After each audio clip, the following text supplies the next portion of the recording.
நாஞ்சில் நாடன் குறித்து பேசுவதற்கு அழைக்கிறேன்.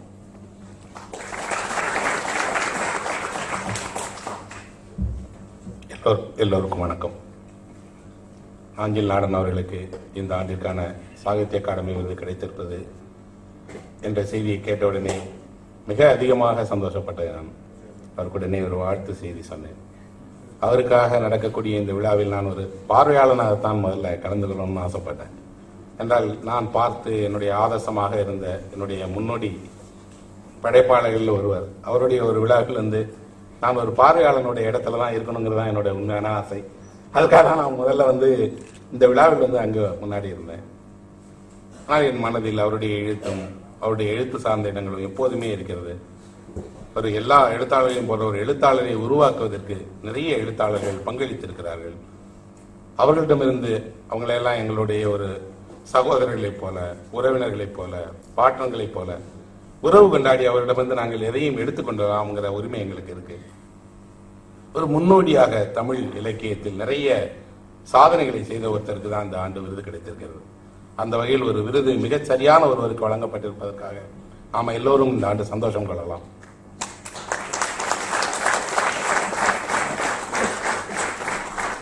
நான் கல்லூரியில் படித்துக் கொண்டிருந்த காலகட்டத்தில் வந்து நாஞ்சில் நாடனுடைய படைப்புகளை படிக்க தொடங்கினேன்.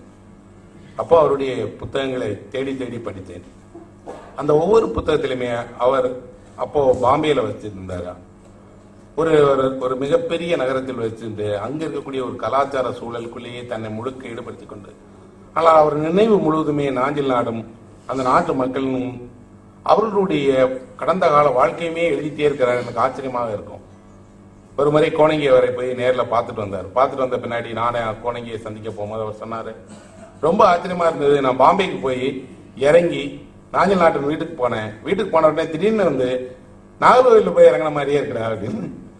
அது பாம்பே இல்லை, அது நாகர்கோவிலில் ஒருத்தருடைய வீட்டுக்கு போற மாதிரியே இருந்தது. அவர் எல்லா இடத்துலையுமே தன்னுடைய ஊரை, தன்னுடைய பாஷையை, தன்னுடைய அந்த தனித்துவத்தை அப்படியே வச்சுட்டே இருந்தாரு. அந்த ஊர்ல அவரோட கொஞ்ச நேரம் பேசியிருந்தது எனக்கு ரொம்ப ஆறுதலாக இருந்தது அப்படின்னு சொன்னார். அவருடைய எழுத்து தரக்கூடியதும் அதுதான். நான் அவருக்கு விருது கிடைத்த போது என் மனதில் தோன்றியது அது நாஞ்சிலுக்கு கிடைத்த விருது மட்டுமல்ல, நாஞ்சில் நாட்டு மக்களுக்கு கிடைத்த விருது. ஏனென்றால் அந்த மக்களை தன்னுடைய எழுத்தின் வழியாக தொடர்ந்து பதிவு செய்து கொண்டே இருக்கக்கூடிய ஒரு பெரும் பணியை அவர் ஆற்றியிருக்கிறார். அந்த மக்கள் காலம் காலமாக இலக்கியத்தில் எப்போதுமே இருப்பதற்கான அத்தனை சாத்தியங்களும் ஒரு எழுத்து காட்டியிருக்கிறது. அது ஒரு மிகப்பெரிய ஒரு வேலை. ஒரு எழுத்தாளன் தன்னுடைய மண்ணையும் வாழ்விடத்தையும், வாழ்விடத்தில் தான் கண்ட அனுபவங்களையும் பதிவு செய்ய வேண்டிய ஒரு எழுத்தாளனுடைய வேலை. அதை மிக சிறப்பாக அவர் செய்திருக்காருன்னு நான் சொல்லுவேன். அவருக்கு ஒரு 3 பக்கம் இருக்கிறது. அவருடைய புனைகதைகள், இன்னொன்று அவருடைய கட்டுரைகள். அந்த கட்டுரைகள் இருக்கக்கூடிய கோபம் அவருடைய புனைகதைகள்ல இல்லை. புனைகதைகள் யாரும் அவரிடம் இருந்து இவ்வளவு பெரிய ஒரு ஆவேசமான ஒரு தார்மீக கோபம் உள்ளவர்கள் பார்க்கல. ஆனா அவருடைய கட்டுரைகள் அந்த கோபம் இருக்கு. இன்னொன்று மரபு இலக்கியத்தில் அவருக்கு இருக்கக்கூடிய தேர்ச்சி. நான் அறிந்தவரை தமிழ்ல சமகாலத்தில் இருக்க நவீன எழுத்தாளர்கள் அவர் அளவுக்கு மரபு இலக்கியத்தில் தேர்ச்சியும் நுண்மையும் கொண்டவர்கள் இல்லை. நிறைய நேரங்களில் கம்பராமாயணத்தை பற்றி அவர் பேசுவதற்கு நிகராக யாருமே இல்லை. அவ்வளவு நுண்மையாக ஒரு மரபு இலக்கிய பயிற்சி கொண்ட உரைநடை ஆசிரியர் இருப்பதான் எனக்கு ரொம்ப பிடிச்சிருக்கு. கவிஞர்கள் இருக்கிறாங்க, ஏன்னா நிறைய கவிஞர்களுக்கு மரபு இலக்கியத்தில் நல்ல தேர்ச்சி இருக்கிறது. ஆனால் ஒரு புனைகதை ஆசிரியர் இவ்வளவு மரபு இலக்கியத்தினுடைய செழுமை கொண்டு இருக்கிறாருங்கிறது வந்து ஒரு எங்களை போன்றவர்கள்லாம் அதை தேடி படிப்பதற்கு அவர் ஒரு முக்கிய காரணமாக இருந்தார். இன்னொன்று நான் ஒரு ஆர்மேனிய படம் ஒன்று பார்த்தேன். இந்த ஆர்மேனிய படத்தில் ஒரு காட்சி வருகிறது. ஒரு ஆர்மேனியன் அமெரிக்கா செல்ல விரும்புகிறான். அங்க அந்த விமான நிலையத்தில் அவனுடைய பையை பரிசோதனை பண்ணும்போது ஒரு மாதுளம் பழத்தை அவன் கையில வச்சிருக்கான். அந்த விமான நிலைய அதிகாரி கேட்கிறாரு, இந்த மாதுளம் பழத்தை எடுத்துட்டு போக அனுமதிக்க முடியாது. அவன் சொல்றான், இந்த மாதுளம் பழத்தை எடுத்துட்டு போறதுல என்ன உங்களுக்கு பிரச்சனை இருக்குதுன்னு கேட்டபோது அவங்க சொல்றாங்க, இல்ல அதை அனுமதிக்க முடியாது. இல்ல இது வெறும் மாதுளம் பழமாக உனக்கு தெரியுது, இது என்னோட மாதுளம் பழம் அல்ல, இந்த பழம் என்னுடைய ஊரில் விளைந்தது, எங்களோட வாழ்க்கையோட ஒரு குறியீடு தான் இந்த மாதுளம் பழம்ங்கிறது. நான் எங்க போனாலும் எங்க வீட்டுல இருந்து ஒரு மாதுளம் பழத்தை கொடுத்து அனுப்புவாங்க. மாதுளையை சாப்பிடுவதுங்கிறது நீ நினைக்கிற மாதிரி ஒரு பழத்தை சாப்பிடுவதல்ல, என் மண்ணுடைய நினைவுகளை சாப்பிடுவதான்னு சொல்றாரு. அவன் அனுமதிக்க மறுக்கிறான். அப்ப அவர் சொல்றாரு, சரி இப்ப ஒண்ணு பண்ணலாம், இதே விமான நிலையத்தில் இந்த மாதுளம் பழத்தை உடைச்சு நானும் நீயுமா சாப்பிடலாம் அப்படிங்கும்போது அவன் வேண்டாம் அப்படிங்கிறான். இவர் சொல்றாரு, ஒரு மாதுளம் பழத்தை என்னோட சேர்ந்து பகிர்ந்து சாப்பிடறதுல உனக்கு என்ன அவப்பெயர் வந்திருப்பது, சாப்பிடலாம் தானே. அவன் சொல்றான், நான் அமெரிக்கன், அப்படிலாம் ஒரு பழத்தை சாப்பிட முடியாது. சொல்றா அப்படி இல்லை. ஆர்மீனியர்கள் தங்களுடைய வாழ்க்கையில் எங்கு சென்றாலும் ஒரு மாதுளம் பழத்தை கொண்டு போயிட்டே இருக்கும். எங்கள் வாழ்க்கையினுடைய ஒரு குறியீடு போல அந்த பழம் இருக்கிறது. அவனுக்கு புரியவே இல்லை. ஏன் ஒரு மனுஷன் இன்னொரு நாட்டுக்கு போகும்போது எங்கேயோ ஊர்ல இருந்து சொல்றான், இதை விட தரமான பழங்கள் நிறையவே அமெரிக்கால கிடைக்கிறது. இல்லை அப்படின்னு. என் ஊர்ல விளையக்கூடிய இந்த மாதிரியும் உன் ஊர்ல விளையக்கூடிய மாதிரியும் வேறு வேற, ஆனால் ஒரே பேர்ல தான் சுட்டப்படுது, ஒரே மாதிரியா தான் இருக்கு. ஆனா என் ஊருடைய ஒரு பழத்தை நான் எங்க போனாலும் சுமந்துட்டு போக விரும்புறேன் அப்படின்னு சொன்னோடனே அவன் அனுமதிக்கல. என்னொன்னே அது மொத்த பழத்தையும் அவர் அந்த விமான நிலையத்தில் உடைத்து முழு பழத்தையும் ஒருவர் சாப்பிடுற காட்சி அந்த படத்தில் இருந்தது.